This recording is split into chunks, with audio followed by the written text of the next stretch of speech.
Hello everyone, today my topic is Faraday's laws. ठीक है, तो आज हम लोग देखेंगे फैराडे लॉ क्या होता है आपका।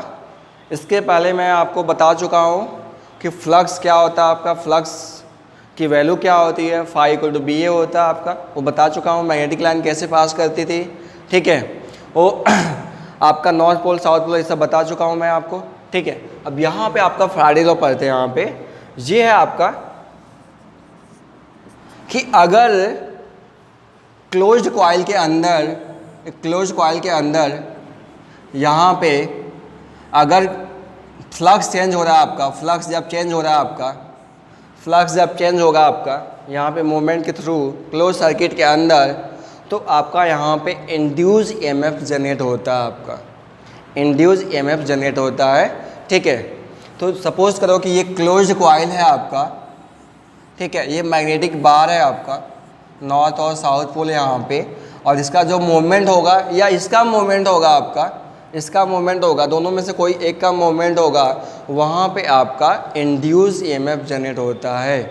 ठीक है, वहाँ पे इंड्यूस ईएमएफ जनरेट होता है। ठीक है, कब?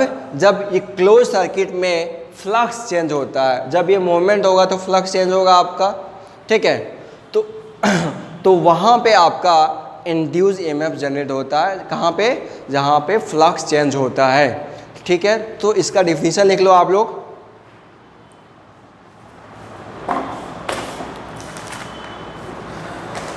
फैराडे फर्स्ट लॉ में आपका whenever there is a change in magnetic flux, linked with a conductor, and EMF is induced in the conductor if the conductor forms a closed coil, if the conductor forms a closed coil and induced current flow through it। ठीक है, तो induce जो current होगा आपका इसके अंदर produce होगा। ठीक है, ये हो गया आपका फर्स्ट लॉ। फर्स्ट लॉ आपका क्या बताया था आपका? फ्लक्स जब चेंज होगा तो वहाँ पे इंड्यूस ईएमएफ जनरेट होगा। ठीक है, इतना बता दिया। अब कितना जनरेट हो रहा है आपका, ये आपका सेकेंड लॉ बताएगा। सेकेंड लॉ क्या बताएगा आपका कि मैग्नीट्यूड ऑफ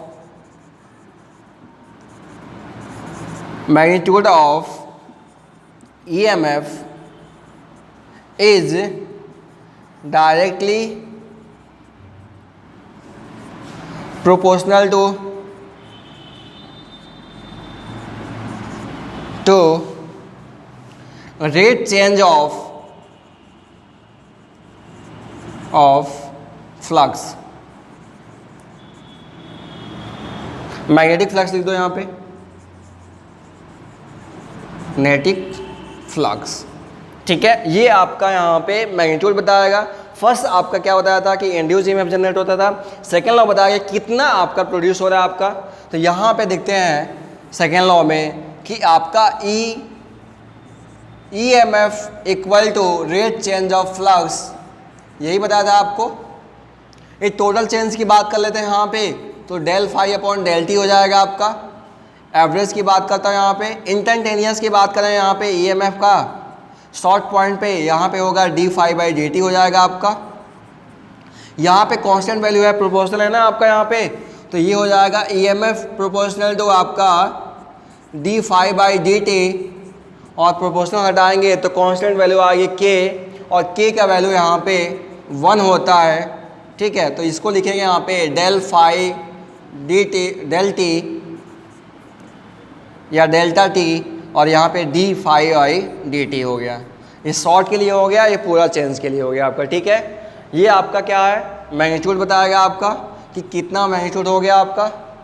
ठीक है, अब मैग्नीट्यूड भी पता चल गया मुझे, अब डायरेक्शन पता करना है। तो डायरेक्शन के लिए क्या करें हम लोग, वहाँ पे लेंज लॉ यूज़ करते हैं डायरेक्शन ऑफ इंड्यूस ईएमएफ को पता करने के लिए। ठीक है, तो आइए हम लोग देखते हैं लेंज लॉ क्या होता है आपका।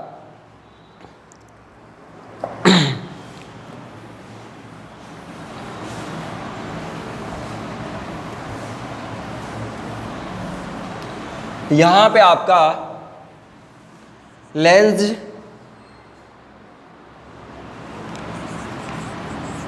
लेंज लॉ, इसको मैं बोल सकता हूँ डायरेक्शन ऑफ ईएमएफ।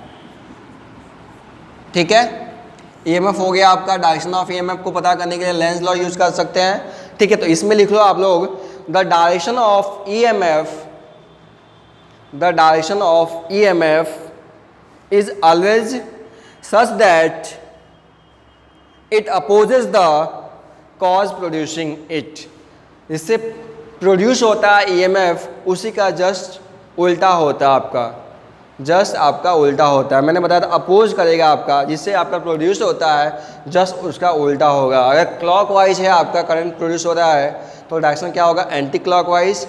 और एंटी क्लॉकवाइज आपका करंट प्रोड्यूस हो रहा है, आपका EMF जनरेट हुआ आपका, तो क्लॉकवाइज होगा आपका, जस्ट उल्टा लेते हैं हम लोग। ठीक है, तो आइए हम लोग डायरेक्शन देखते हैं यहाँ पे क्या होगा आपका। सपोज करो आप लोग ये है आपका साउथ और दूसरा हो गया नॉर्थ पोल, ये है स्क्वायर के अंदर जा रहा है आपका। ठीक है, और जब इस कॉइल के अंदर जाएगा आपका तो यहाँ पे आपका EMF जनरेट हो जाएगा, आपका इंड्यूस हो जाएगा आपका। जब आपका इंड्यूस यहाँ पे जनरेट हो जाएगा, EMF जनरेट हो जाएगा, तो वहाँ पे करंट भी प्रोड्यूस होगा, क्योंकि I इक्वल टू क्या होता है आपका EMF बाई रेजिस्टेंस होता है आपका। कैपिटल R कर लो आप लोग, R फॉर रेजिस्टेंस हो गया यहाँ पे। जब इसके अंदर इंड्यूस EMF जनरेट होगा तो वहाँ पे करंट भी प्रोड्यूस होगा आपका। ठीक है, तो ये हो गया आपका करंट। अब करंट क्या होता है, आपने पढ़ा था कि N इक्वल टू, आपने ऐसे ही पढ़ा था, आपने ऐसे ही पढ़ा था, आपके N का डायरेक्शन आपका इधर होगा आपका एंटी क्लॉकवाइज, और दूसरा आपका पढ़ा था आपने साउथ, ऐसे ही पढ़ा था आपने ऐसे, ये क्या होगा आपका क्लॉकवाइज, ऐसे ही पढ़ा था आपने। अब देखो यहाँ पे नॉर्थ पोल है आपका और V वेलोसिटी से आपका अंदर जा रहा है, V वेलोसिटी से जा रहा है। तो ये बताओ कि इसके अंदर क्या बोलते हैं, करंट EMF जनरेट होगा आपका। EMF कैसे जनरेट होगा आपका, नॉर्थ टू साउथ जाएगा, एंटी क्लॉकवाइज होगा आपका, यहाँ नॉर्थ होगा, यहाँ पे साउथ होगा आपका। अब ये देखो इसके अंदर EMF तो जनरेट हो गया, जब EMF जनरेट हो जाएगा तो करंट भी पैदा हो जाएगा, इसके अंदर करंट भी जनरेट होगा EMF बाई R से। जब यहाँ पे करंट प्रोड्यूस होगा तो अपना एक मैग्नेटिक फील्ड जनरेट कर लेगा आपका, एक मैग्नेटिक फील्ड जनरेट कर लेगा। इसका मैग्नेटिक फील्ड, इसका मैग्नेटिक फील्ड, दोनों का नॉर्थ पोल यहाँ पे रिपेल होगा आपका। तो देखो अपोज तो कर रहा है ना यहाँ पे, इसके वजह से यहाँ पे करंट प्रोड्यूस होगा, इसका अपना खुद का मैग्नेटिक फील्ड से इसको धक्का मारा है, यहाँ पे अपोज कर रहा है, यहाँ पे दूर भगाने की कोशिश कर रहा है। यहाँ पे आ रहा है समझ में कि देखो फिर से मैं बताता हूँ कि ये है मैग्नेटिक फील्ड जनरेट करेगा आपका, इसके अंदर EMF जनरेट हो जाएगा। जब EMF जनरेट होगा तो वहाँ पे करंट प्रोड्यूस हो जाएगा आपका EMF बाई R से, रेजिस्टेंस से डिवाइड कर देंगे तो करंट पैदा हो जाएगा। जब करंट प्रोड्यूस होगा इसके अंदर तो खुद का यहाँ पे मैग्नेटिक फील्ड जनरेट होगा आपका। ठीक है, तो यहाँ पे मैग्नेटिक फील्ड जनरेट होगा तो एक नॉर्थ होता है, दूसरा साउथ होता है, यहाँ पे नॉर्थ है यहाँ पे। तो जिसे ये प्रोड्यूस हुआ था आपका EMF, वो अपोज करेगा कि नहीं करेगा आपका, क्योंकि यहाँ भी फील्ड है, यहाँ भी फील्ड है, यहाँ पे पोलैरिटी आपका सेम है, तो इसको अपोज करेगा आपका, रिपेल करेगा, इसको धक्का मार के इधर बाहर करेगा आपका।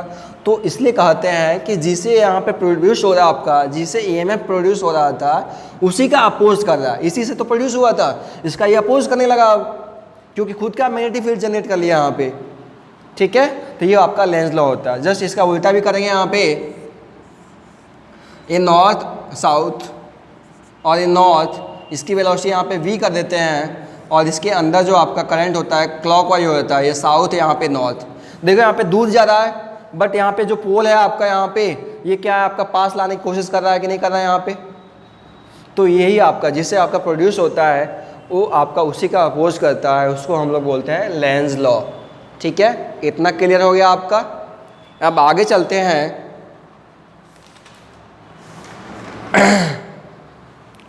मोशनल EMF कितना होता है आपका, बस एक छोटा सा पॉइंट है आपका।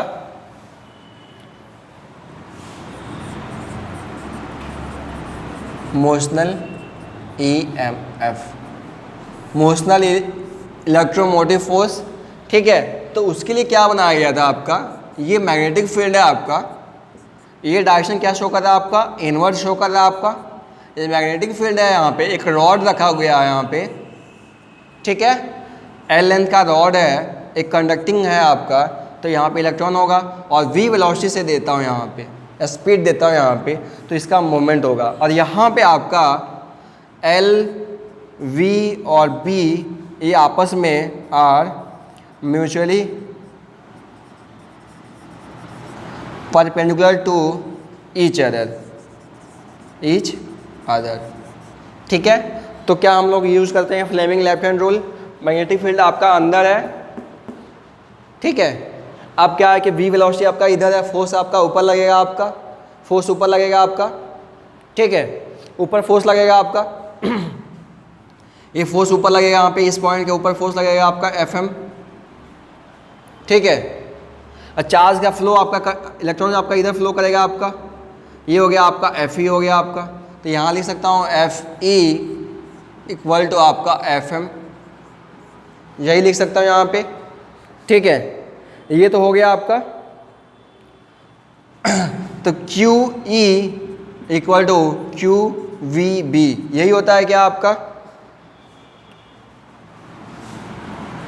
या ऐसे छोड़ दो आप, यहाँ पे बस ये आपका देखो, यहाँ पे Fe इक्वल टू Fm हो गया आपका।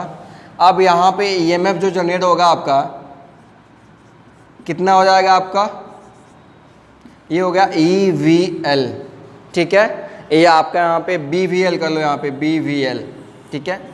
इतना करो, फिर इसके नेक्स्ट आगे वीडियो में आता हूँ।